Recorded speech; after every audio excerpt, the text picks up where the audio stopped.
একটি রাত, যে রাতের পর আর আগের মতো ছিল না ইরান। শহরের বাতাসে তখন ছিল অদ্ভুত নীরবতা, যেন কিছু ঘটতে চলেছে। সরকারি ঘোষণায় কিছু বলা হয়নি, কিন্তু গোপনে ঘুরছিল এক ভয়ঙ্কর খবর। বলা হচ্ছিল সেই রাতের টার্গেট ছিলেন একজন, যাকে ঘিরেই ঘোরে রাষ্ট্রের সিদ্ধান্ত। সেই নামটি ফিসফিস করে উচ্চারণ করছিল সবাই, আলী খামেনেই।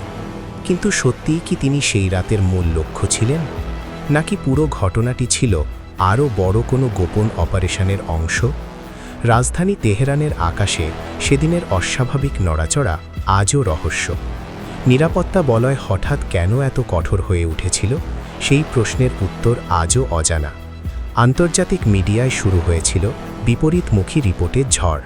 কেউ বলল হামলা, কেউ বলল বিভ্রান্তি ছড়ানোর কৌশল, কিন্তু গোপন সূত্রগুলো ইঙ্গিত দিচ্ছিল ঘটনাটা সাধারণ কিছু ছিল না।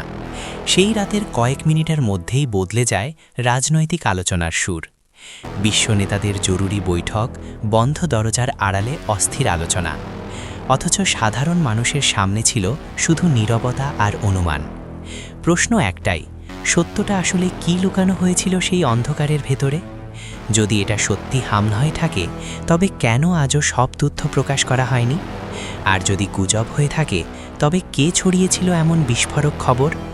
সেই রাতের অদৃশ্য নথিগুলোই হয়তো লুকিয়ে রেখেছে পুরো সত্য। আজ আমরা খুলতে চলেছি সেই রহস্যের ফাইল, যেখানে হয়তো লেখা আছে ইতিহাস বদলে দেওয়া এক রাতের আসল গল্প। তাই ভিডিওটা শেষ পর্যন্ত দেখতে থাকুন, কারণ শেষের টুইস্ট আপনার পুরো ধারণা বদলে দেবে। তো চলুন শুরু করছি আজকের রহস্যময় তদন্ত নিয়ে।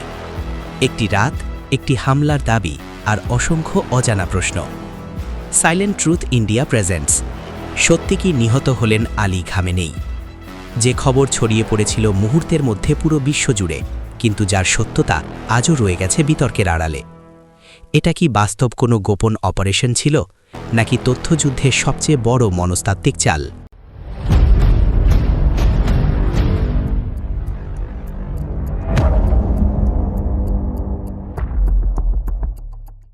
সেই রাতের আগে সবকিছু ছিল স্বাভাবিক, অন্তত বাইরে থেকে তাই মনে হচ্ছিল। কিন্তু গোপনে নিরাপত্তা সংস্থাগুলোর মধ্যে শুরু হয়ে গিয়েছিল অস্বাভাবিক নড়াচড়া। রাজধানী জুড়ে হঠাৎ বাড়ানো হয়েছিল নজরদারি এবং নিরাপত্তা চেকপোস্ট। সরকারি ভবনগুলোর চারপাশে অস্বাভাবিকভাবে মোতায়েন করা হয় অতিরিক্ত সশস্ত্র বাহিনী। সাধারণ মানুষ তখনও জানত না ঠিক কী ঘটতে চলেছে সেই রাতেই। রাত গভীর হওয়ার সঙ্গে সঙ্গে রাজধানীর আকাশে দেখা যায় অদ্ভুত নড়াচড়া। সামরিক রাডার সিস্টেমে ধরা পড়ে অজ্ঞাত গতিবিধির কিছু সংকেত। নিরাপত্তা মহলে তখন শুরু হয়ে যায় জরুরি বৈঠক আর গোপন আলোচনা। কিন্তু জনসাধারণের সামনে সবকিছু রাখা হয় সম্পূর্ণ স্বাভাবিক দেখানোর চেষ্টা করে।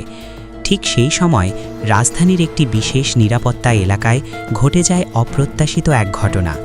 সেই ঘটনার পর কয়েক মিনিটের মধ্যেই পুরো নিরাপত্তা ব্যবস্থায় জারি হয় সর্বোচ্চ সতর্কতা। দ্রুত বন্ধ করে দেওয়া হয় আশপাশের রাস্তা ও প্রবেশপথগুলো। এলাকায় ঢুকতে শুরু করে বিশেষ নিরাপত্তা ও গোয়েন্দা ইউনিটের গাড়ির বহর। স্থানীয় বাসিন্দারা দূর থেকে শুধু সাইরেনের শব্দ আর দৌড়ঝাঁপ দেখতে পান, অথচ সরকারি চ্যানেলগুলো তখনও স্বাভাবিক অনুষ্ঠান প্রচার করতে থাকে। ভেতরে ভেতরে কি ঘটছিল তা তখনও অজানা ছিল পুরো বিশ্বের মানুষের কাছে। সামরিক সূত্রগুলো পরস্পরের সঙ্গে গোপন বার্তা আদান প্রদান শুরু করে। এক পর্যায়ে পুরো ঘটনাটিকে সেন্সিটিভ অপারেশন হিসেবে চিহ্নিত করা হয়। কিন্তু ঠিক কী ঘটেছিল সেই নিরাপত্তা বলয়ের ভেতরে তা প্রকাশ করা হয়নি। আর সেখান থেকেই শুরু হয় সেই রাতের সবচেয়ে বড় রহস্যের অধ্যায়। ঘটনার কিছুক্ষণ পরই রাজধানীর অভ্যন্তরীণ যোগাযোগ ব্যবস্থায় দেখা দেয় অস্বাভাবিক ব্যস্ততা। গুরুত্বপূর্ণ সামরিক লাইনে বাড়তে থাকে এনক্রিপ্টেড বার্তার আদান প্রদান। নিরাপত্তা সংস্থাগুলো দ্রুত ঘটনাস্থলের আশপাশের পুরো এলাকা সিল করে দেয়। বাইরে থেকে দেখলে মনে হচ্ছিল যেন কোনো বড় অপারেশন চলছে ভেতরে। স্থানীয় কর্মকর্তাদের অনেককেই হঠাৎ করে জরুরি তলব করা হয়। একই সময় রাজধানীর আকাশপথেও নজরদারি বাড়ানো হয়েছিল উল্লেখযোগ্যভাবে। সামরিক কমরচিন্তাতে তখন তৈরি হচ্ছিল ঘটনাটির প্রাথমিক মূল্যায়ন। প্রাথমিক রিপোর্টগুলোতে ইঙ্গিত ছিল ঘটনাটি সাধারণ নিরাপত্তা ভঙ্গের চেয়ে বেশি কিছু। তবে কোনো সরকারি মুখপাত্র তখনও আনুষ্ঠানিকভাবে কিছু স্বীকার করেনি। আর এই নীরবতাই জনমনে আরও বড় সন্দেহের জন্ম দিতে শুরু করে। ভোর হওয়ার আগেই আন্তর্জাতিক সংবাদ মাধ্যমগুলোতে ছড়িয়ে পড়ে ঘটনাটির প্রথম ইঙ্গিত। তেহরানে বড় ধরনের নিরাপত্তা ঘটনা, এমন শিরোনাম ঘুরতে থাকে বিভিন্ন চ্যানেলে। কিছু রিপোর্টে দাবি করা হয় হামলার লক্ষ্য ছিলেন উচ্চ পর্যায়ের একজন শীর্ষ ব্যক্তি। তবে সেই ব্যক্তির পরিচয় নিয়ে শুরু হয় জল্পনা আর গোপন বিশ্লেষণ। সামাজিক যোগাযোগ মাধ্যমে মুহূর্তের মধ্যেই ছড়িয়ে পড়ে নানা ধরনের অসমর্থিত খবর। সাধারণ মানুষ বিভ্রান্ত হয়ে পড়েন, কোনটা সত্য আর কোনটা গুজব তা বোঝা কঠিন হয়ে ওঠে। একই সময় সরকারি সূত্রগুলো অস্বাভাবিকভাবে নীরবতা বজায় রাখে। কোনো আনুষ্ঠানিক বিবৃতি না আসায় সন্দেহ আরও ঘনীভূত হতে থাকে। আন্তর্জাতিক বিশেষজ্ঞরা ঘটনাটিকে সম্ভাব্য টার্গেটেড অপারেশন হিসেবে বিশ্লেষণ করতে শুরু করেন। আর সেই সময়েই প্রথমবারের মতো উচ্চারিত হতে শুরু করে একটি নাম, আলী খামেনেই। নামটি প্রকাশ্যে আসতেই বিশ্ব রাজনীতির অঙ্গনে শুরু হয় তীব্র আলোড়ন। বিভিন্ন আন্তর্জাতিক চ্যানেল ভিন্ন ভিন্ন সূত্রের খবর তুলে ধরতে থাকে। কোথাও বলা হচ্ছিল গুরুতর হামলা, কোথাও আবার বলা হচ্ছিল অনিশ্চিত পরিস্থিতি। কূটনৈতিক মহলেও শুরু হয় পরপর জরুরি যোগাযোগ আর আলোচনা। বিভিন্ন দেশের দূতাবাস থেকে পাঠানো হয় নিরাপত্তা সতর্কতা বার্তা। কিন্তু ঘটনার প্রকৃত অবস্থা সম্পর্কে স্পষ্ট কোনো নিশ্চিত তথ্য তখনও পাওয়া যাচ্ছিল না।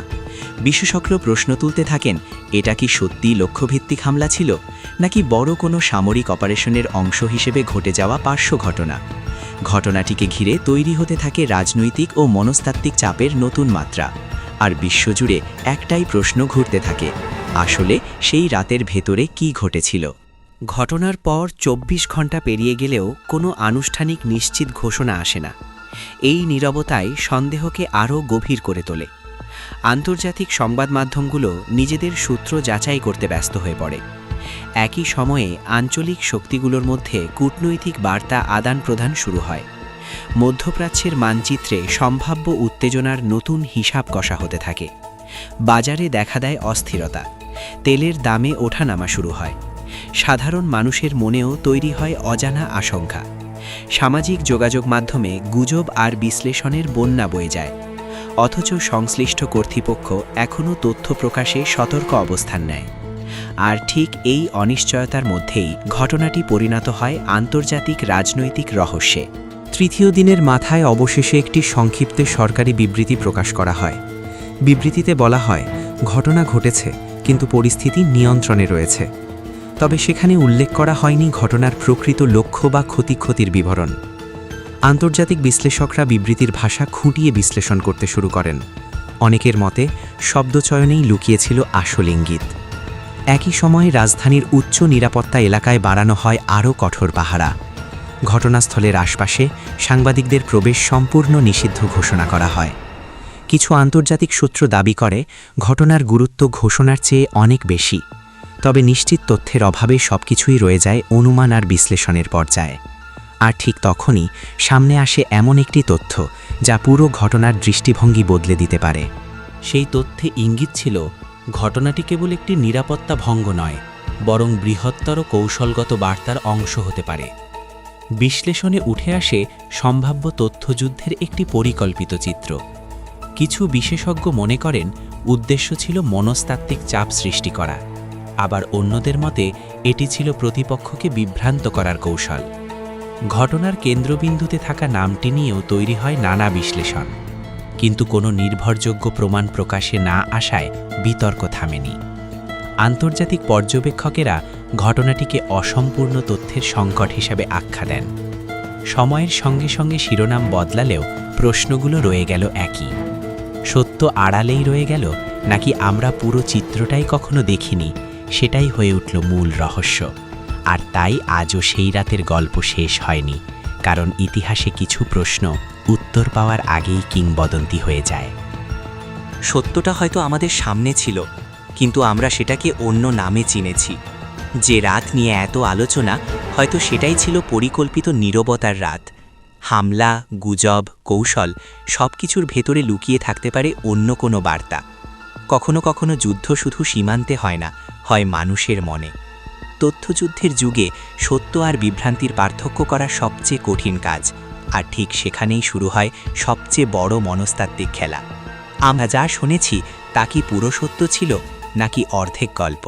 হয়তো কিছু তথ্য কখনো প্রকাশে আসবেই না, কিন্তু প্রশ্নগুলো রয়ে যাবে, আর সেখানেই এই গল্পের শক্তি। কারণ ইতিহাসের কিছু রাত শেষ হয় না, তারা শুধু নতুন অধ্যায়ের শুরু করে।